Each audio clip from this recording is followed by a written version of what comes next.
Okay, continue with the Korean certification application form.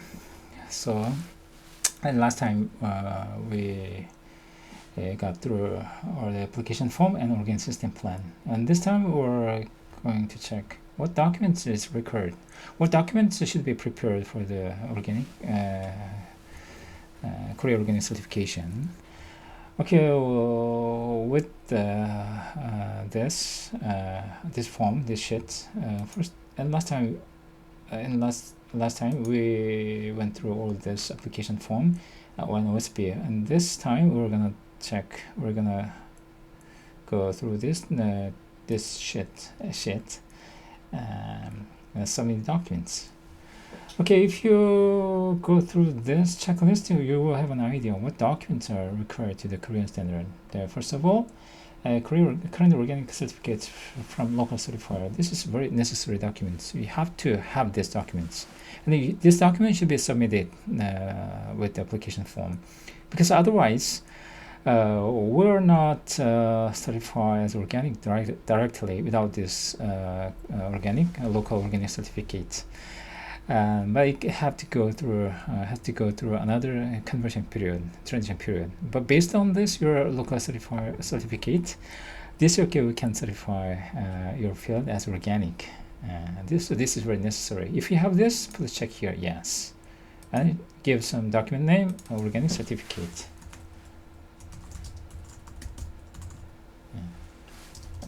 And attach the file name, certificate, PDF something, and the certified details. This is very important. The area should be indicated on your certificate. Otherwise, we don't know where is the certified area, certified lot. So we have to check whether it's locally certified or not, so by the map and then certified details. This is like a certification field list or something, which is attached to the organic certificates. So this is very important. So all from number 1 to number 7, this is necessary documents you have to have. And you have to submit this before the inspection. Okay, field map. Each field map have to be submitted. If you have it, this yes. All from number 1 to number 7 should be yes. Soil nutrition heavy metal test report, it's optional if you have it. If it's done before past like 5 years, submit this and then yes. But if even if you don't have the soil heavy metal test report, but if there's no risk of the soil heavy metal contamination on your field, it's not applicable. So it's okay, even you may not have soil heavy metal test report. This is optional. And next one is soil nutrition test report. You should have, if you have a separate field, at least you should have one test report for the past 2 years. If you don't have it, this is necessary. So you have to take a sample and send it to the laboratory to get this a soil nutrition test report. Without this, certificate might not be issued, or we may not go for the inspection. So next one is the water test report. This is optional. If the waters are continually irrigated to the crop, then water test report is necessary. This is necessary. But if the crops are just dependent on to the rainwater and no irrigation, in this case, this water test may not applicable, may not required. So in this case, check here. Then please put some reason here, because just dependent on to the rainwater, no irrigation, no irrigation. Okay, something like that. Please add some information here. The seed related documents. About all the seed listed on the seed usage list. So basically, the seed must be organic. So if you plant something, the crop seed, then you have to specify all the crop seed here, and then the source, and then we have to check here whether it's organic or non-organic. Non-organic seed could be used, but it should not be treated. It should be untreated. So if it's untreated and treated, then you have to check here And then if it's treated, you have to specify what is the treatment, what is the material of the treatment. Okay, then it should be either organic or either non-treated. Okay, if it's treated, then you have to specify here. If it's a GMO, then you have to check here, but I hope that you not check here. If you check here anything, you're not be certified. Okay. So all the seed-related documents are comprised with the organic certificates for the organic seed, and then non-GMO and the untreated statement for the non-organic seed. Okay, you have to have this document, and if you have it, you put check here, yes, and document, and the content should be right here. And then the file name should be, this file name should be correspond with the actual file name you attach it onto the application form. And all the agricultural input related documents about all the inputs listed agriculture input list. So all the agriculture input list have to be listed here, and the evidential documents like a label, invoice, and some material safety data sheets or some other documents have to be submitted, have to be attached on this application form.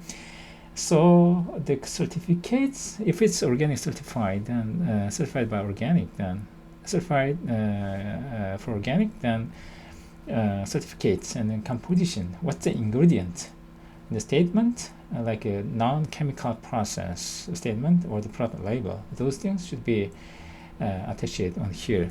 So before we go to the inspection, we need to, the inspector needs to be able to know all the agriculture inputs are certified or in compliance with the standard.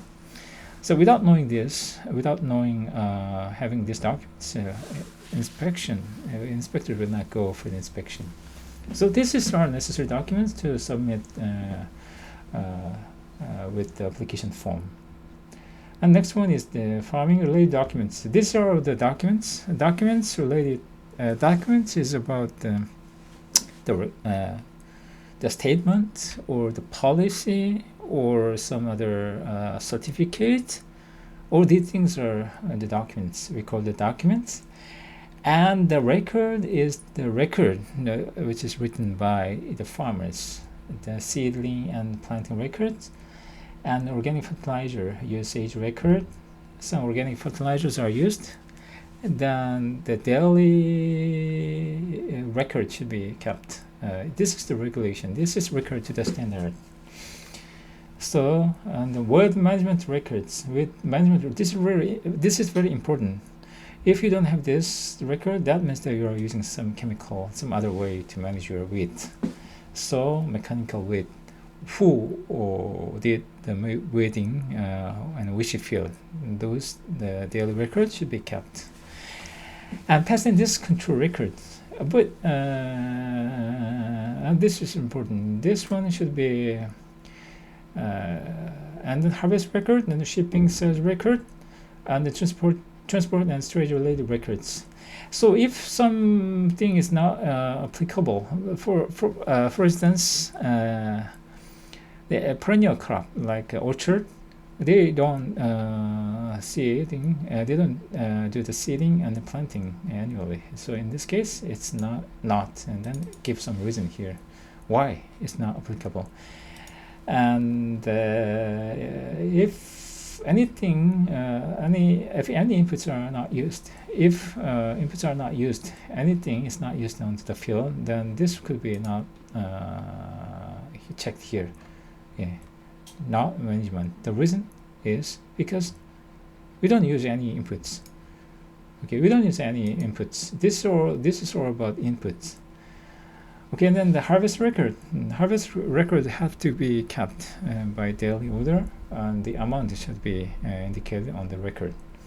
The shipping sales record should be kept on farm. So if it's shipped in bulk, the shipping documents, the quantity have to be indicated on the shipping record. And then if it's just stored or the transported by the car, in the car cleaning affidavit, or the storage cleaning, or the input and output of the data should be kept on the file. So this is, we call all this record as an audit trail documents. So for this document, just copy 1 or 2 pages for the sample. So we're gonna do again a simple audit trail during the audit, during on-site inspection, based on your sample. This will really help to on-site inspection because this is most time-consuming phase on the on-site inspection. So if you prepare in this order or your record, then it's easier easier for the audit trail. Okay, next one is packaging. For the packaging, you should have the management record. This is like a ledger for the final product label, which has the Korean certification information, such as the certification number, certification file's name, certification logo. For the first time, you have to prepare for the sample. But second year, you may have already have Korean certification label, because without Korean certification label, will not be able to export your product to Korea without the proper labeling. But if you ship it, if you ship your product in bulk, you should have a separate record, separate paper to indicate that this is Korean certified. This is required to the Korean standard. So if you produce the label, then you should have the record for the how much label were produced, and how much label were used, and how much label are in your stock. So this is required. So if you don't have it, just have this the form, management form, like a ledger. So this is not a major thing. This is we're gonna we'll have more detailed information during audit from the inspector. The packaging material test report for the final product. The final product packaging material test report is required. It should be made with PP or the polypropylene or polyethylene, PE or PP.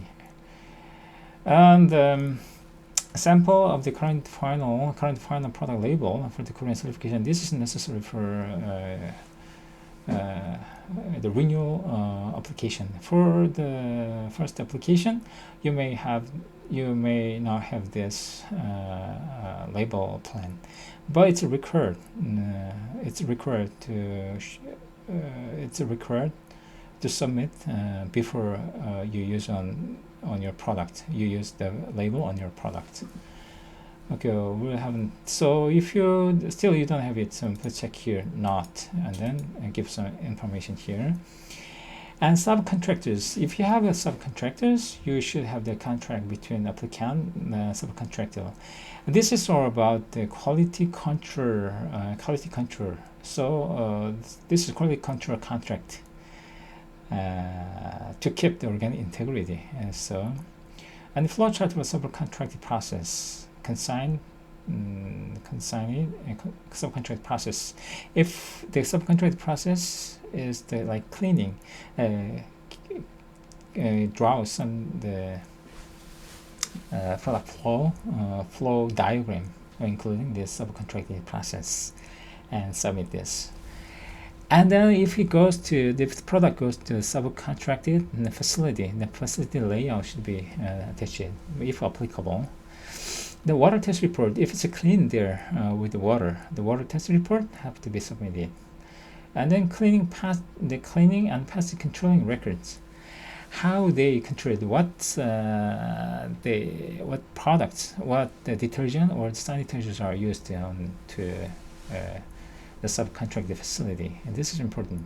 Sample audit trail document. This is incoming of the product and outgoing of the product, and the handling record. All these are the sample audit trail documents for the subcontracted the product process. Okay, these are case by case. So please specify here whether you have this or you may not have this. So if it's required, if something required that you don't have, then the inspector will require you to submit during the audit or the after audit. Okay, group certification. In many cases, it's not applies because they are already individual application. But just in case, if you want to apply as a group, you should prepare the production manual, which indicating the unified production management production protocol, and it should be distributed to the all farmers. And preliminary inspection should be done by the production manager. So in order to apply as a group to Korean certification, production manager should be appointed, and then group application form should be submitted. Okay, next time we're gonna check this information, and this information will be completed by during the during the on-site inspection with the applicant. So if you the first time, try to fill out as much as you can, and then send us to the inspector. And inspector will give you the feedback, which information is required, necessary before the inspection, and then some informations can be provided during the on-site inspection. That will be more easier for you to have the audits and get the Korean certification. Okay, thank you very much. If you have any question, please email me to dcok@dcok.org or the sikim@dcok.org to my email. Okay, thank you very much.